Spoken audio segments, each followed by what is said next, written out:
Kung ito, yan. Okay, sige na.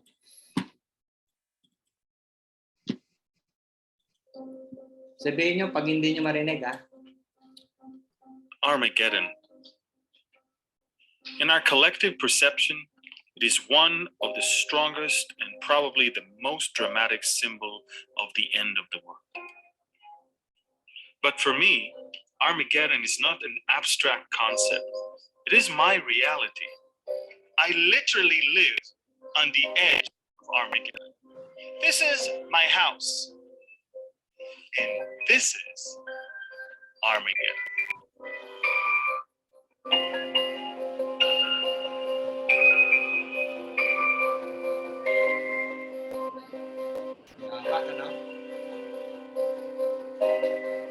I'm always fascinated to see how fast the symbol of Armageddon populates our collective mind and triggers our survival instinct.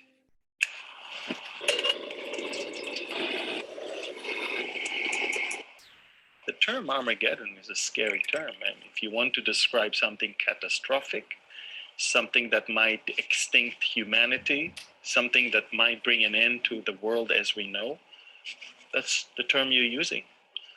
Sometimes financial Armageddon, sometimes spiritual Armageddon. Armageddon, more than a place, it is a concept. Some coffee. Yeah, last time. Okay, wonderful. There you go.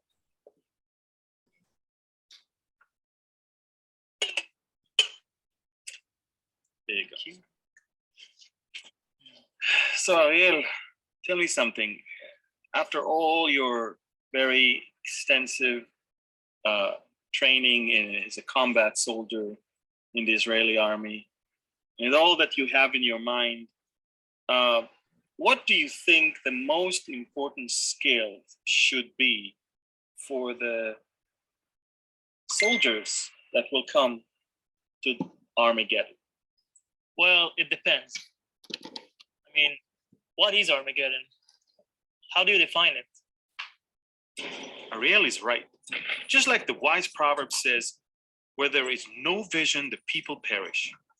We need to have a clear vision of what Armageddon is. Maybe its past will help us better understand our future.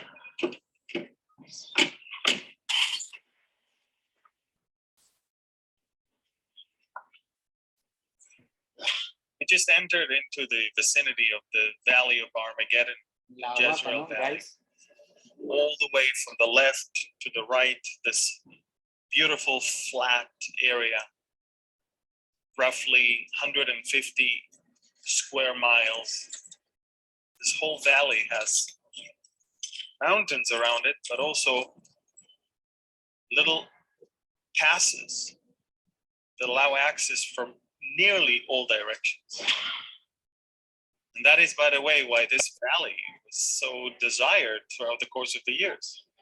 Anyone who controlled this valley literally controlled the trade of the entire ancient Near East.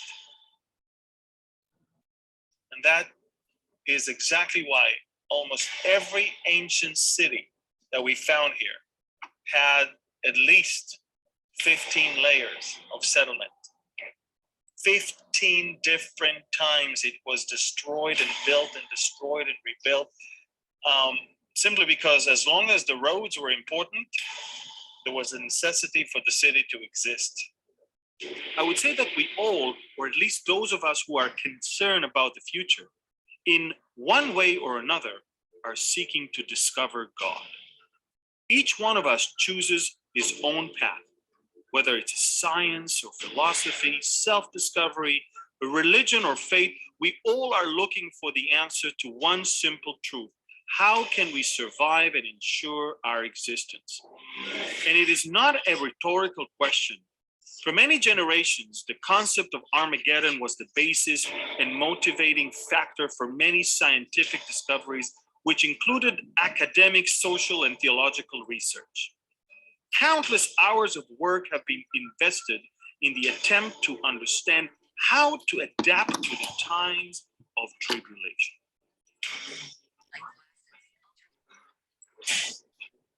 Wow. Amazing, isn't it? Yeah. Look at it. All of this is all barley. It's not usually like this. Well, listen, we've got the best winter ever. Everything is so green, so lush, so amazing. I mean, I've never seen Israel so green and so colorful. You know, Really? flowers everywhere, even on the banks of the Dead Sea, you find flowers. Wow. It's quite amazing. That's fair. You know the funny thing, Ariel? It's so quiet and so tranquil and beautiful, and it almost feels like it's the calm before the storm. We live in days right now that our history is being written as we speak, you know. It's gonna be worse then. Well, the circumstances that will lead to the event right here will be far worse than what we see today. Really.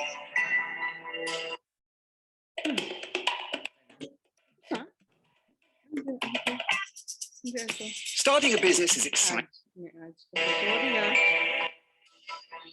Peter is mentioned 12 times in the Old Testament and only once in the New Testament. But this single reference changed its meaning forever. Right behind us, this is the reason for the name of this whole place. Armageddon. Armageddon. Armageddon is the Greek for the Hebrew Har Megiddo, the mound of Megiddo. This is not a natural hill. This is a pile of debris of at least 20 different cities that built and destroyed and rebuilt and destroyed. Wow. And I'm talking about King David. When he came to this place, he was the 16th player. You know, Jesus grew up in Nazareth. This is really, literally 5 miles away from here. Yeah. And it's funny because we like to think about Jesus's time as an ancient time, but Jesus already could visit this place as a tourist because it was already in ruins at his time. That's how old this place is.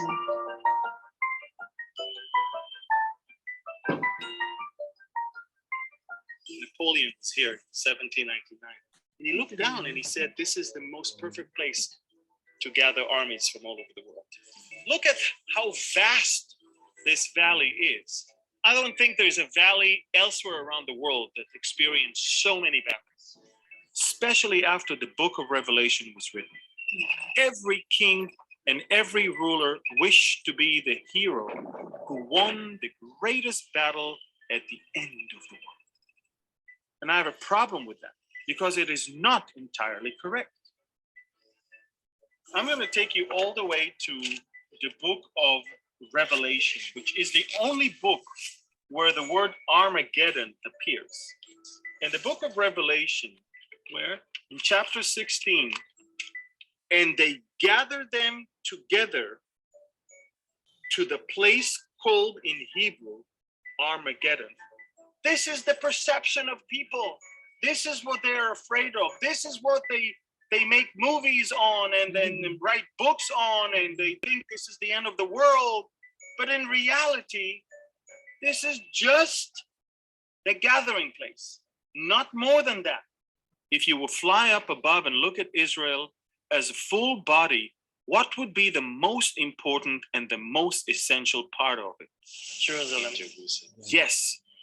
And looking at the Bible, you read that the final and the most existential battle of Israel is the battle about its heart. And it is not the actual site of Armageddon. And yes, in the past, there were so many battles here. And yes, in the past, there was a great mourning and supplication here. But the future is about Jerusalem. The battle will be in Jerusalem. And the mourning in Jerusalem will remind people of the mourning and the crying that used to be right here. Even in the book of Revelation, when he speaks of Armageddon, couple verses later, the camera moves all the way to Jerusalem. The book of Joel says, I will gather together all nations and will bring them down into the valley of Jehoshaphat.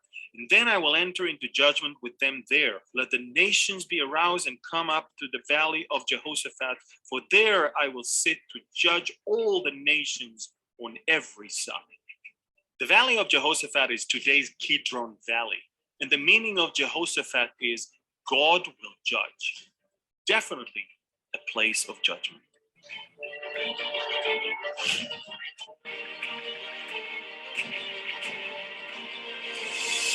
You asked me earlier this morning, what is Armageddon? Armageddon is all in the minds of people. So many people today, they live in fear and anxiety because they think this is it. There's going to be a war in Armageddon. The end is there. The end is here. But in reality, what they need to look for, hope for, pray to, and follow is God. And not symbols of great heroic stories of survival.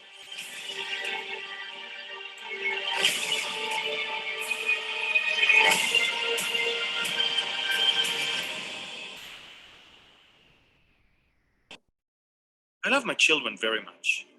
And if the conversation about the end of the world brings so much heaviness to my heart, I can only imagine how hard it is for Ariel. I wish him to be happy, but I also have to give him tools to deal with hardship and to reveal him the biggest secret that holds us all together. I would tell him this: faith in God is not something forced on you. It is your choice. True faith is not merely giving yourself to religious laws or ancient story tales. True faith is an essential God-given practical instrument in your toolbox of life. It helps us to focus on what's really important. Calling on God is what defines our truest humanity. Because if God is our final answer, our survival and well-being depends on Him.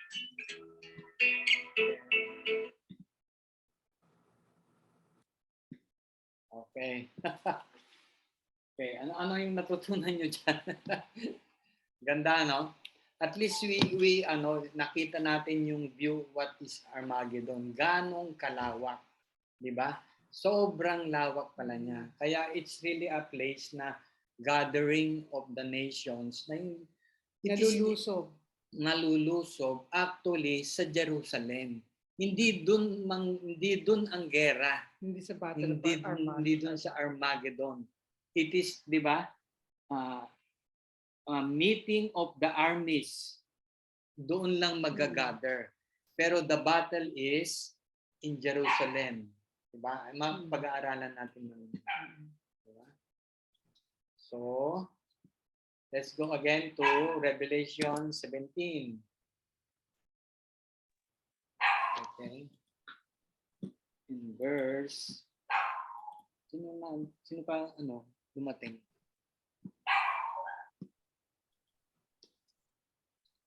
Ay, hindi, 16 pala daw. Sorry. sorry. Hindi pa pala tayo tapos sa okay, verse 17. Ituloy natin, ha? Ano yun eh, hindi pa tapos yun eh. I welcome to everybody, yung bagong dating, ha? Welcome. Ang bagong dating, si Grace and Marlon, everyone andito. Majee. Si MJ, si Majee, Edith. si Rose. Rose. Good evening po. Sorry, late po. Okay. Okay. 16. 16 verse 17. Okay. Okay, yung 16, di ba? Nandun yung Armageddon. And then 17, the seventh angel poured out his bowl into the air. And out of the temple came a loud voice from the throne saying, "It's done." Ibig sabihin, tapos na. Parang nung sinabi ni Jesus Christ, "It is finished, it's done." Tapos na yung plagues na ipo-pour out dito sa Israel o sa mundong ito, it's done na, tapos na. Ha? Tapos then there came, anong mangyayari pag natapos na yung 7 bowls na yon, ha? Then there came flashes of lightning, rumblings, bursts of thunder, and a severe earthquake. No earthquake, sabi niya, like it has ever occurred Since mankind. since mankind. Wala pa raw. Ha? So wala pa yung intensity 7 na ito, ha? Has been on earth. So tremendous was the quake, the earthquake. That the city The split great city, which is the Jerusalem, in split into three parts. Di ba? And the cities of the nation collapsed. So na mahati pala yung Jerusalem into three parts. Mamaya explain ko sa inyo kung ito is bad news o good news. Di ba? And then God remembered Babylon. Yan yung susunod na chapter. The great and gave her the cup filled with the wine of fury of his wrath. Every island fled away and the mountain could not be found. From the sky, huge hailstone. Meron pang hailstone, ha? Each weight, ha? Binigay pa ni God kung ano yung timbang, ha? About 100 pounds. 100 pounds. fell on people, mamamatay ka talaga dyan. Fell on the people, di ba? And Limang they cursed kilo. God. Despite of that, despite of these 7 bowls, despite of that, they cursed God on account that the plagues of hell, because the place was so terrible. Ibig sabihin, yung mga nangyayari sa kanila, they cursed God because si God talaga yung nagbigay niyan. So they keep on cursing. Instead of repenting. Instead of repenting. So tigas ng ulo. Just like us. Di ba? Okay, let's go to Zechariah 4 para tingnan natin yung ano, sabihin, mas detailed siya. Zechariah chapter 14. Ganito po talaga yung pag-aaral ng Old Testament. Kailangan natin ng New Testament, kailangan natin ng You have to go back to the go old. back to the old. Zechariah 14. Okay, Loy, pakibasa. Okay. A day of the Lord is coming, Jerusalem, when your possessions will be plundered and divided up within your very walls. I will gather all the nations to Jerusalem Yan to yung fight sinasabi against it. I will gather all the nations around. Yan yung sinabi ng Armageddon. The Okay. city will be captured, the houses ransacked, and the women raped. Half of the city will go into exile, but the rest of the people will not be taken from the city. The Lord will go out and fight against those nations as he fights on a day of battle. On Okay. that day, his feet will stand on the Mount of Olives, east of Jerusalem, and the Mount of Olives will be split in two from east to west, forming a great valley, and with the half of the mountain moving north and moving south. You will flee by my mountain valley, for it will extend to Azel. You will flee as you fled from the earthquake in the days of Uzziah, king of Judah. Then the Lord my God will come, and all the holy ones with him. Okay, let's pause muna. Ha? So ito, mas detailed ito. Ha? Ang si Zechariah is about mga 200 years bago sinulat ni John ito. Pero ito, meron na siyang parang mas detalye. No? So, the day of the Lord is coming. So the Lord will come. Ito na yung the second phase na He will touch down. Di ba? Okay. Tingnan nyo. Then the Lord will, then verse 4, on that day, di ba? His feet will stand on the Mount of Olives. Di ba? Yan yung pinag-usapan natin. Di ba? Nung nag-ascend si Jesus Christ, di ba? Sabi nung di ba yung mga disciples nakatingin sa taas, meron dumating, why are you looking? Di ba? Yung nakikita ngayon will come again in the same place on the Mount of Olives, east of Jerusalem. And the Mount of Olives will be split into two, mahahati sa dalawa. Two from east to west, forming a great valley, with the half of the mountain moving north and half moving south. Now, ibig sabihin, talagang mahahati ang Jerusalem, di ba? You will flee the mountain, di ba? So, kaya nga sinabi kanina ni Amir, the battle is not in the Armageddon, it is in Jerusalem. Di ba? All the nations, di ba? Sa verse 2, I'll gather all the nations to Jerusalem to fight again. The city will be captured pala. The houses will be ransacked and the woman will be raped. Diba? Okay. And then dito sa verse 5, you will flee by the mountain valley for it will extend to Azel. So yung mga tao magpipili dun sa Jerusalem. You will flee as you fled from the earthquake in the days of Uzziah, king of Judah. Meron kasi nangyari noon sa Old Testament, ano? Then the Lord my God will come. Will come. Guys, sino ang kasama? Then the Lord my God will come and His angels. the holy ones with him. Tayo. Kasama tayo. Oh, And the holy ones with him. Diba? On that day, yung second phase, Lord, kinuha tayo do sa rapture. Pagdating do sa pagbaba niya dito, kasama tayo. On that day, there will be neither sunlight or cold. Bakit? Frozen darkness. It will be a unique day. Diba? It is a unique day. A day known only the Lord with no distinction between day and night. When evening comes, there will be light.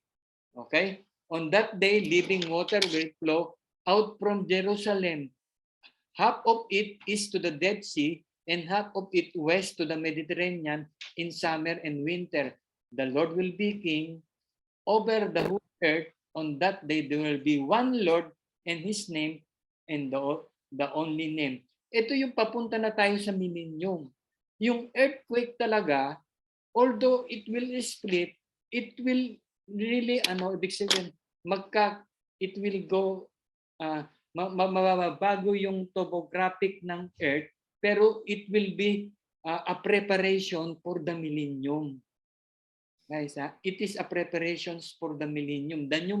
Yung millennium and the new Jerusalem. Diba? Tingnan nyo, on that day, 8, on that day, the living water will flow out from Jerusalem. Half of it is to the Dead Sea, and half of it west to the Mediterranean Sea in summer and winter. And then the Lord will be the king, tapos na, and the king over the whole earth, and the day, and then there will only be one Lord. Diba? Parang itong yung sinasabi rito, kasi pagkatapos ng 7 bowls, ito yung nangyari. 'Di ba? Nagkaroon ng maanong earthquake. 'Di ba? Matindi na nahati ang Jerusalem, pero it is really a preparation for the new Jerusalem sa millennium time, 'di ba? Nagkaroon pa nga ng fresh water, living water will flow out of Jerusalem because of that earthquake. 'Di ba? Pero meron siyempre mga namatay, 'di ba? Okay. So, meron pa ba?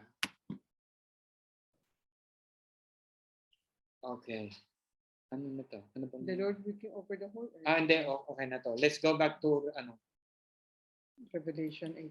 Revelation 17? Yeah. Revelation 16 pa rin. Okay.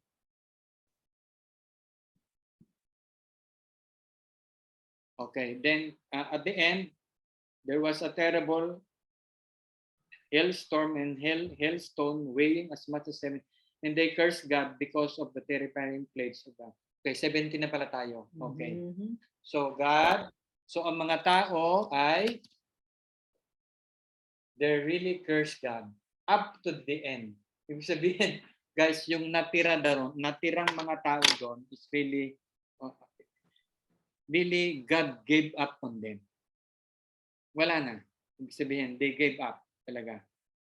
Ang hirap, alam mo, di ba si God, ang hirap niyang i-give up ang tao eh. Di ba? Hindi niya kalaga basta gini-give up.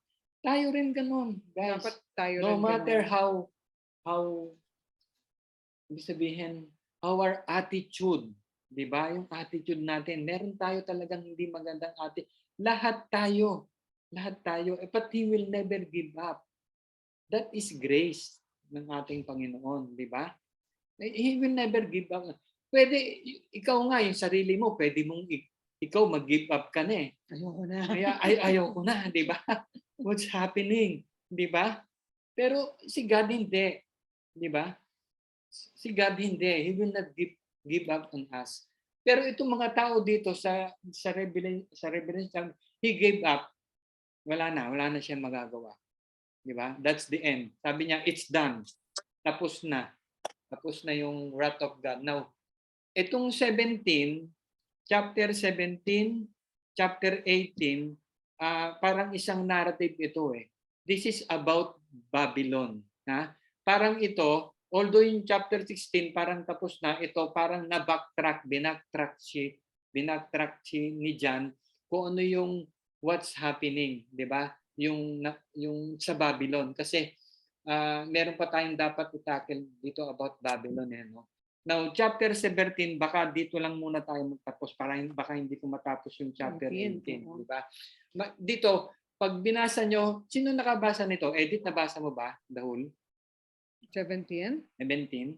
Sino nagbasa ng... Ay, Sino sabi mo 17? hindi ka magtapa ng mic eh. Grabe ka naman. Okay. Dito marami na naman tayong mga... Hanggang 16 lang ako eh. It's okay. So dito maraming tayong yung mga symbol. This is the hardest chapter. The hardest chapter of the Revelation. Sobrang hirap. Di ba? Sobrang daming sobrang maraming symbolism. Symbols. Now, kung i-scan natin ito, now, meron ditong prostitute. Di ba? Meron dito namang mga tawag dito, Babylon the Great, the mother of the prostitute. May mga kings, di ba? Woman was drunk. So dami, di ba? So, verse by verse, iisahin natin. Kaya siguro hanggang 18 lang tayo, guys. Ha? Hanggang 18 lang. And then, let's go. 17. One of the seven angels, who has 7 bowls, isa lang daw doon, said to me, "Come, I will show you the punishment of the great prostitute, who sits by many waters. With her, the king of the earth committed adultery, and inhabitants of the earth were intoxicated with the wine of her adulteries." Now, parang ma-picture natin habang binabasa ko. Ano ko lang naman sa iyo yung parang pinakabuod nitong chapter 17. Now, pinag-uusapan dito, halimbawa, prostitute, yung Babylon. Pag sinabing Babylon, dalawa yan eh. It is either yung physical na Babylon, yung city itself. Or the city itself, or yung kanyang symbol. It is a symbol of a false religion. So tinawag siyang prostitute.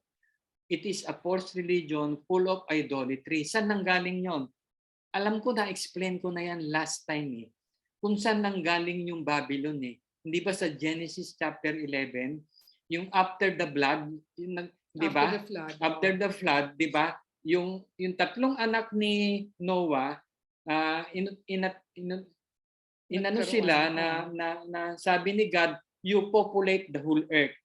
Di ba? Isa doon sa kanyang anak ay si Ham. And then nag-asawa siya, nagkaroon siya ng mga anak. Ang isa sa mga anak niya ron ay si Nimrod. So bali ito ay great grandson of Noah. So si Nimrod naman, he's a warrior, kaya lang ito, ang ginawa niya, he was full of idols. Ang religion niya is one religion. Ha? Kaya nga nung gumawa siya ng Tower of Babel, yung mga tao doon, isa lang yung language niya. One language, one religion. Di ba? So nung gumagawa sila ng tower na ganon, nung nasa taas na sila, and then God see it, so it, ay, hindi maganda to. Di ba? He wants to reach the earth, he wants to reach the sun, the moon, kasi yun kanilang mga God. Ha? So ang ginawa ni God, he hates one religion kasi. Ha? So ang ginawa niya, since kasi nagkakasundo sila because of one language, in-split niya. In-scatter niya with different languages. With different language, ha? Isipin mo, iba. Parang merong Ilocano. Hindi Inglesera ka, bigla ka natuto mag-French. So hindi sila nagkaintindihan, hindi nila maitayo yung Tower of Babel. So yan ang story ng Babylon. It is Babel, known oh. for Tower of Babel. It was known for one religion. Di ba? Balik tayo sa So, they were called prostitute, okay, who sits by many waters. Mamaya, explain ko sa inyo itong many waters. I-explain niya ng Bible kung ano yan, di ba? Teka muna, i-explain ko na lang muna sa inyo. It's verse 15. Okay. Sinagot niya, ano ba yung mga waters na yon? And the angel said to me, the waters that you saw where the prostitute sits are people, multitudes, nation, and languages. Ibig sabihin, yung waters are those people who believe in one religion. Multitude nations. Di ba? Multitude nations. Kasi itong one religion na to, sabihin, meron sila kasing connected yan kay connected yan kay Satan. Ituloy ko lang muna. 3. And the angel carried me away in the spirit to wilderness. Then I saw a woman sitting on the scarlet beast that was covered with blasphemous names and has 7 heads and 10 horns. Yung the woman dito, ito yung the same na dito na prostitute. He was sitting on a scarlet beast. The beast is what? Is the Satan. Then that was covered with blasphemous names. So he is very famous in blasphemy. So yung during the time of during the time of the first 3 years of tribulations, di ba? The Antichrist will come as not as an evil but as a sheep, di ba? Ang isa diyan dito, itong they will impose a one religion na hindi natin alam, hindi naman sinabi rito kung what kind of religion, di ba? Ito ba ay isang Muslims, Buddhist, di ba? Or anything. Pero darating ang panahon, isang religion lang ang mangyayari. And itong leader na to is a woman with 7 heads and 10 horns. Yan yung mga ibig lang sabihin niya yung 7 heads na yung mga alipores niya, and 10 horns. The woman was dressed in purple. Ibig sabihin, pag sinabing purple, mayaman siya, luxurious siya. And scarlet, at the same time, scarlet is a religious. Para siyang mayaman and yet ang tingin parang religious. Yung pinoproclaim nila, parang tama and yet parang religious, di ba? Parang hindi yung very subtle, very subtle sila. And was glittering with gold, precious stone and pearls. She held a golden cup in her hand filled with abominable things on the field of their adulteries. The name was written on her forehead was a mystery. Guys, gusto ko lang sabihin sa inyo, during that time, during the Roman Empire, pag ikaw ay prostitute, meron kang headband. May headband ka. Pag may headband ka, tapos may pangalan ka. Hindi ko alam kung bakit ganun, pero yun talaga nung panahon daw nun, may headband ka. Ibig sabihin, For sale. You are for sale. You are a prostitute. Kaya ito sinabi niya, the name written on her forehead was Babylon the Great, the mother of prostitute and the abominations of the earth. Ibig sabihin, he is a liar.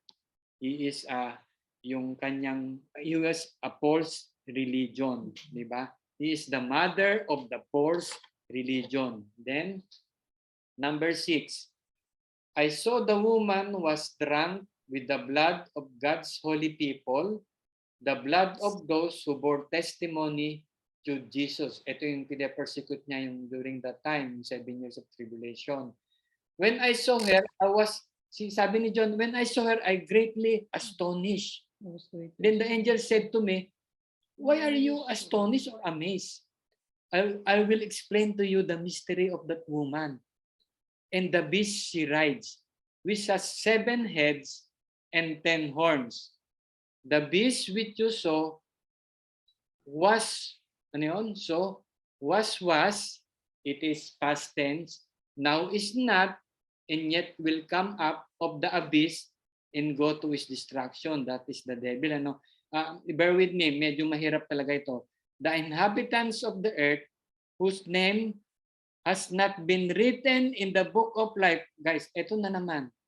It's always come up, this book of life. Sabi niya, the inhabitants of the earth, ang mga nandito, who have not been written in the book of life from the creation of the world.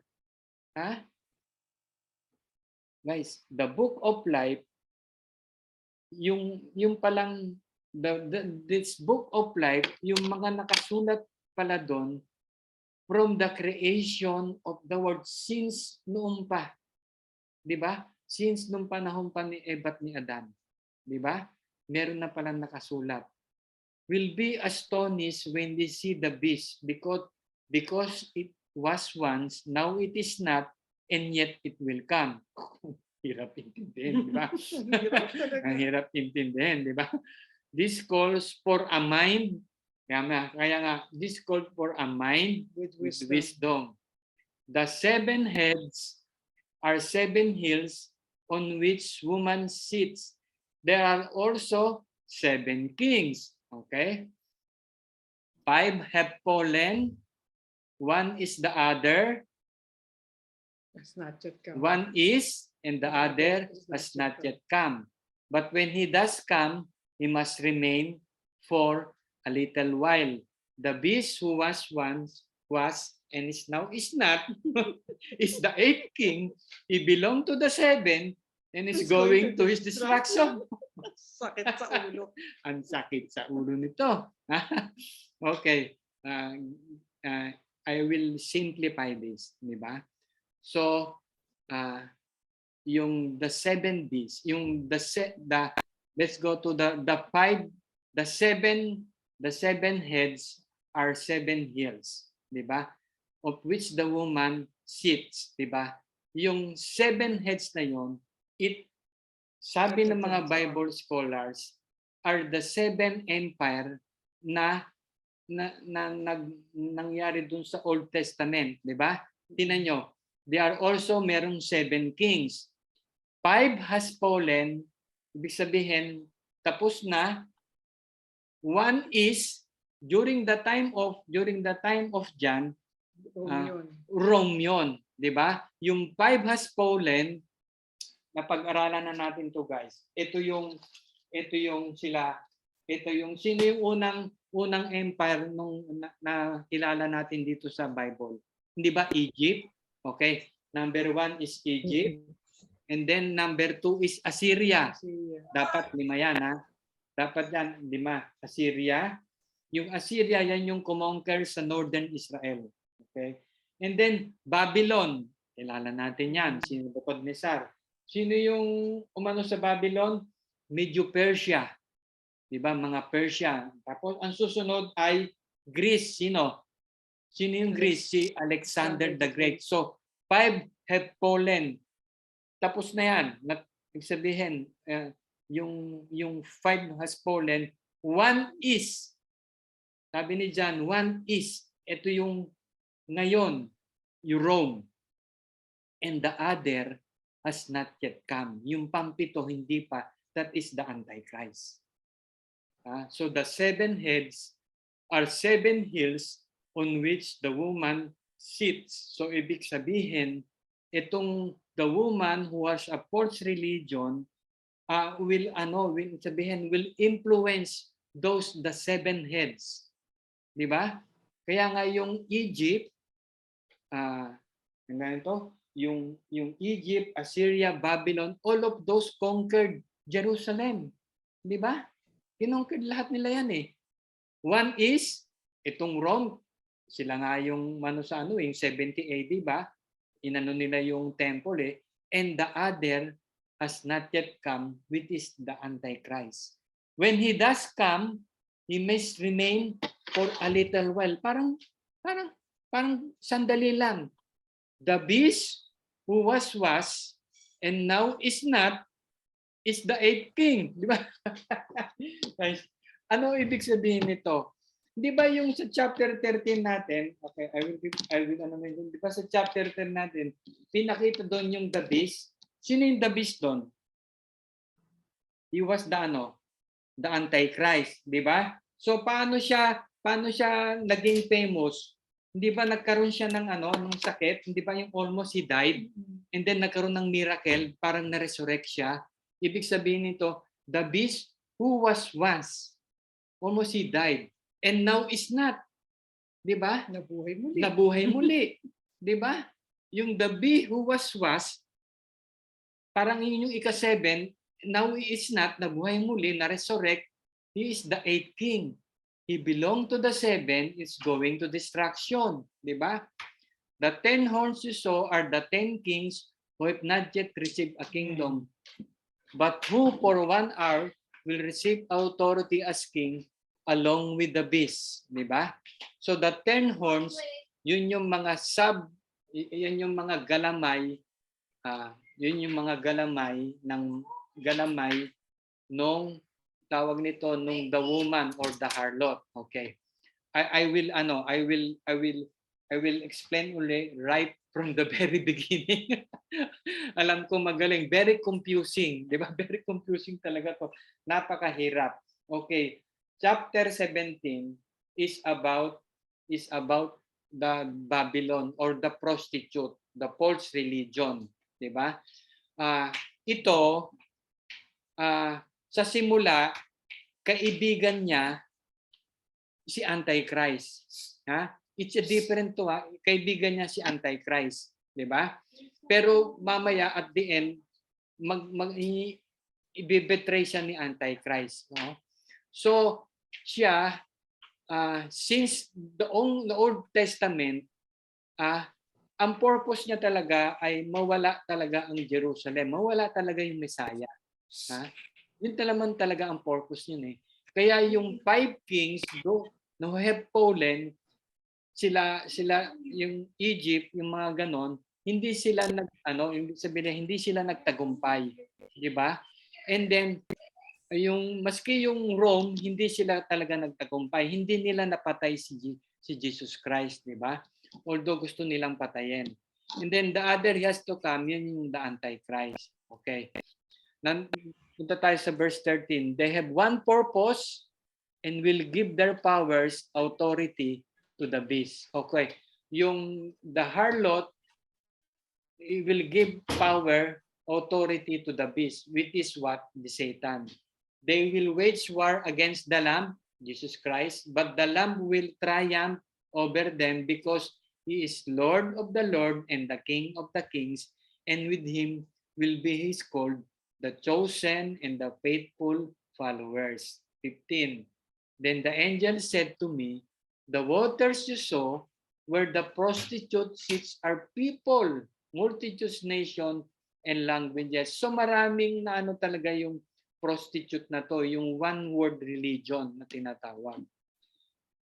The beast and the 10 horns you will saw will hate the prostitute. Tingnan nyo ito yung sinasabi ko. The beast, verse 16 guys, the beast, the dragon, and the 10 horns, yung mga kasama niya, will hate the prostitute. Diba? Yung una, magkaibigan sila. Parang ginamit lang siya ng Antichrist, para maging famous si Antichrist. And then he will hate the prostitute kasi they will bring her, the prostitute, to ruin. So sabihin niya, and will leave her naked. They will eat her flesh and burn her with fire. Diba? Ano ang purpose nun? Para yung the Antichrist, siya na talaga yung i-worship doon sa temple. Siya talaga yung i-worship ng mga tao. God has put it into their hearts to accomplish.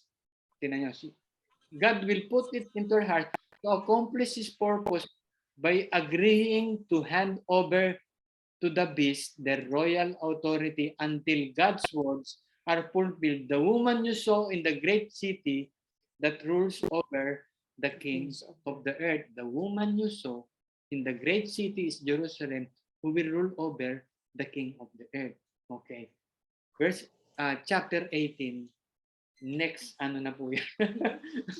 Guys, it's really hard. Diba?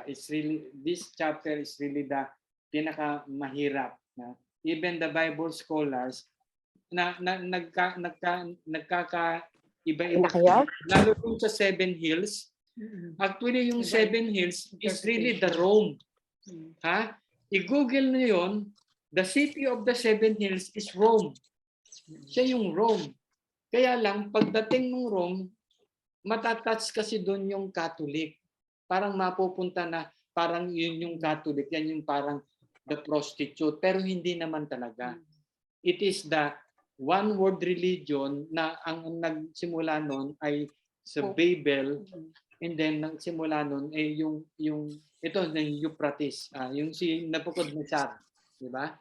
So it's really hard, guys. Pero one thing na nag-stand out dito sa akin is yung bumalik na naman ulit tayo na sa Book of Life, di ba? Pag hindi yung mga tao doon, sabi niya, and the people who belong to this world, whose name was not written in the Book of Life. So hindi na naman tayo, before the world was made, di ba? Before the world was made.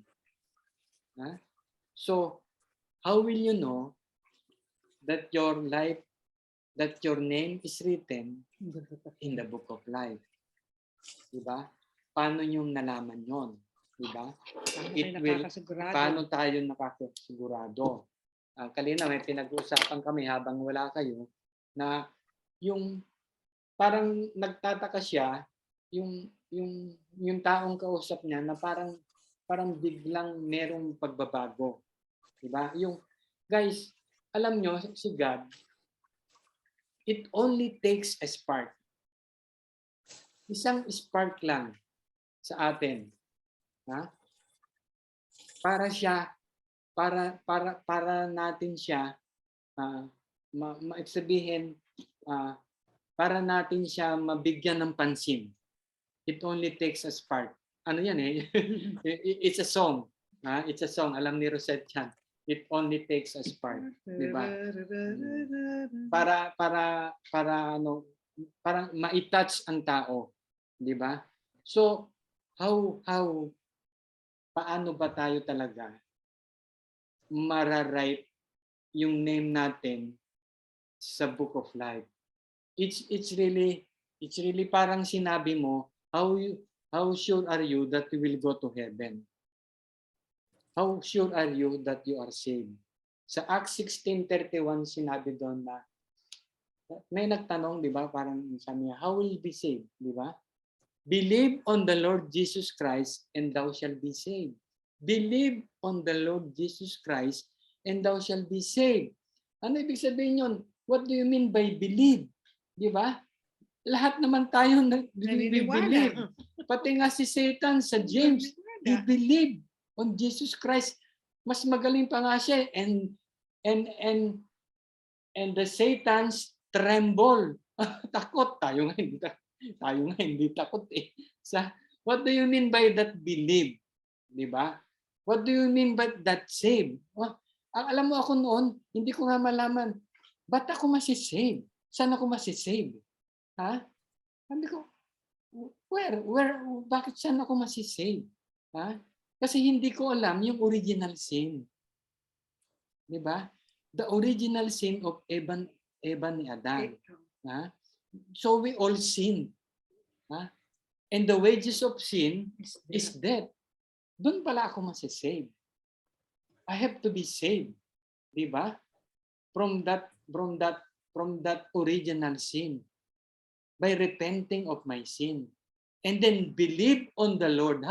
What do you mean by believe? Everybody believe.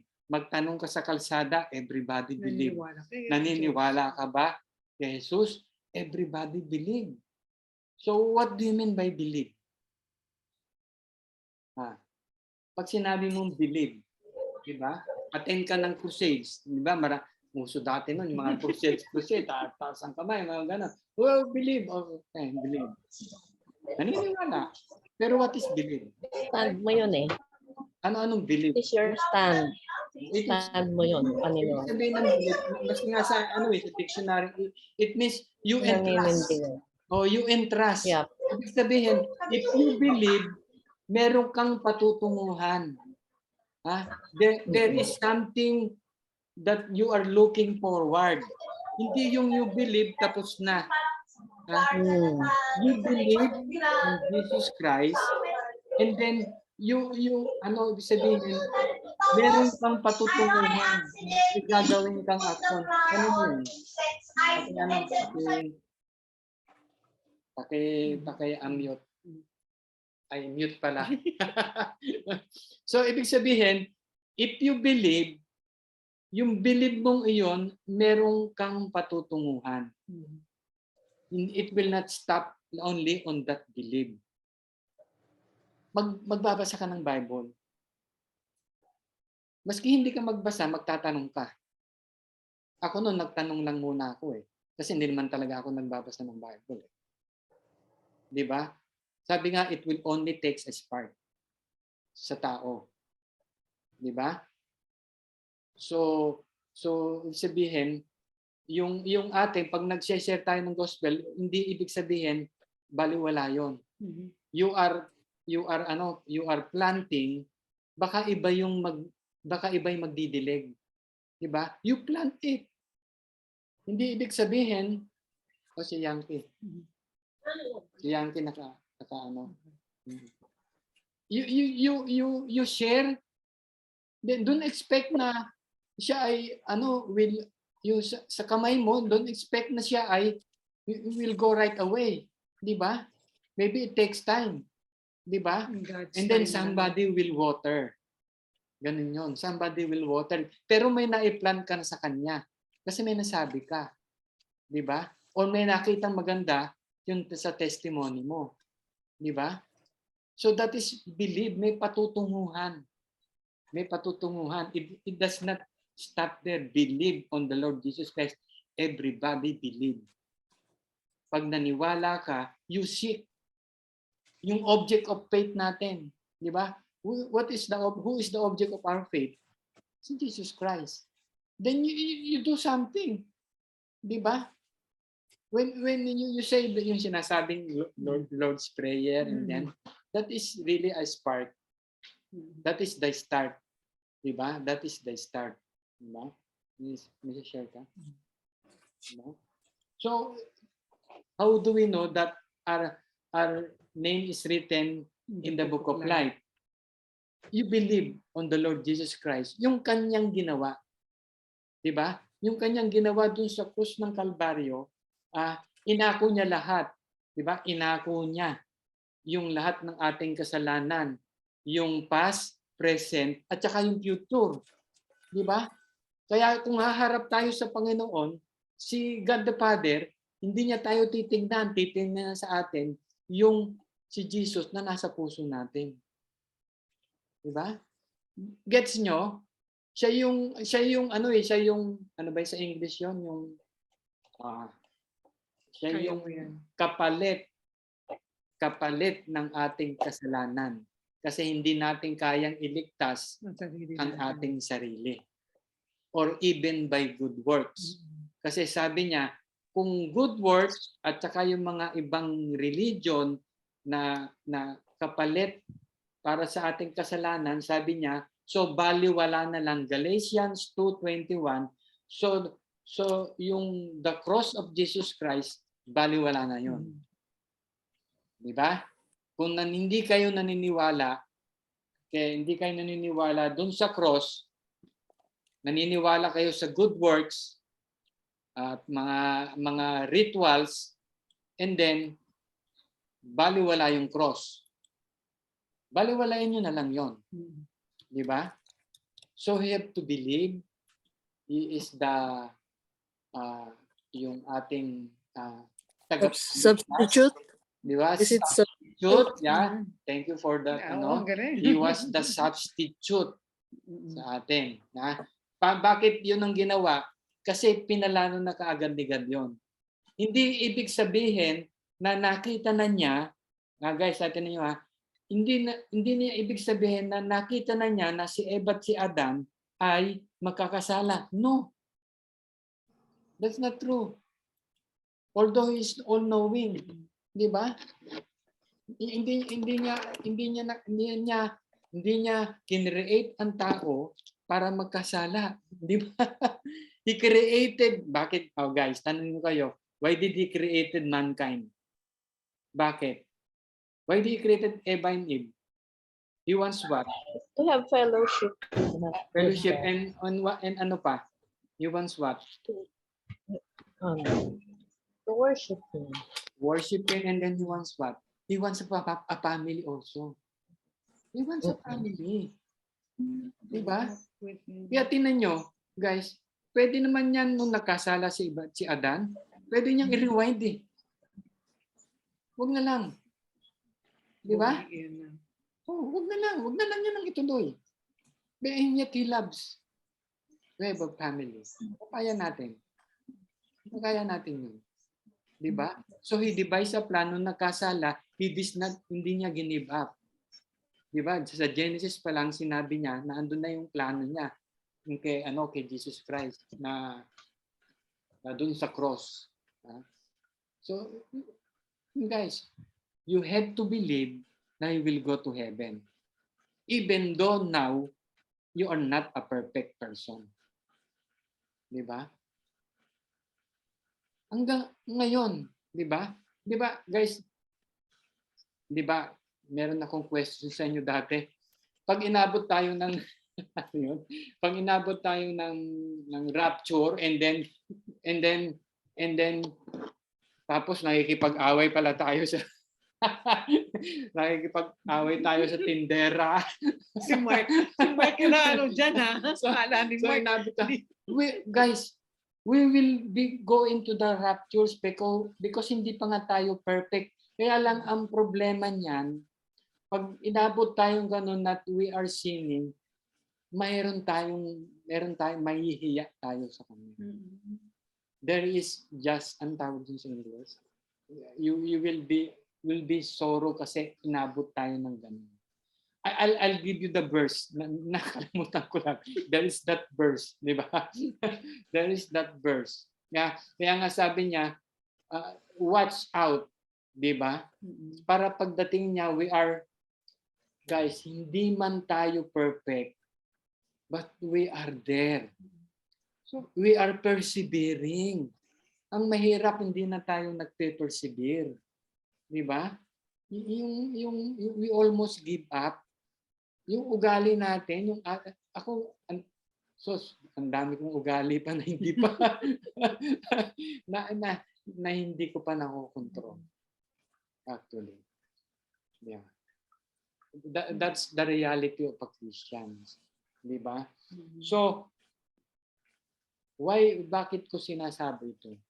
Kasi a-appear na naman yung Book of Life pagdating na naman dito sa 19 hanggang sa 21. Di ba? Malapit na tayong matapos. 19, nandun na yung Jesus Christ, yung detalye, yung pagdating niya. And then the millennium. The millennium is it's really it will blow your mind. And then the new heaven and the new earth. Di ba? Yung sinabi ko sa inyo yung nangyaring earth that it will split the Jerusalem, yung sa Mount of Olives is really a preparation for the new heaven and the new earth. Diba? Hindi naman sinabi doon nung nag-split, it explode. Diba? Nasira. No. Meron pang nag-flow na living water. Diba? Binago lang ang terrain. Binago lang yung terrain. Di ba? Mas maganda. Guys, it will really blow your mind. Mababago ka. Ewan ko na lang kung hindi ka mag-persevere. Oh. So, una, yung first, yung Revelation chapter 1 hanggang dito, parang you fear. Di ba? Parang may takot ka. Pero pagdating ng 19 hanggang 22, no, hindi na. Sabi nga ni ni Amir kanina, di ba? Oo. Hindi dapat katakutan ang mangyayari sa future because God wins. Di ba? Panalo pa rin si God. I'm sorry guys, kung hindi ko masyadong ma-experience na yun itong Kings, 7 Kings, 8 Kings, mga ganyan. Maraming interpretation na ganyan, di ba? Yeah. Pero one thing is sure, there will be tribulations, there will be Satan, there will be Antichrist, there will be false prophet, there will be a false religion. And that's it. And yung unified religion. Unified religion. One economy, one religion. politics, di ba? Okay. Totoong mangyayari na akala mo perfect. One government. One government. Akala mo perfect na yung One nation. pala. Di ba?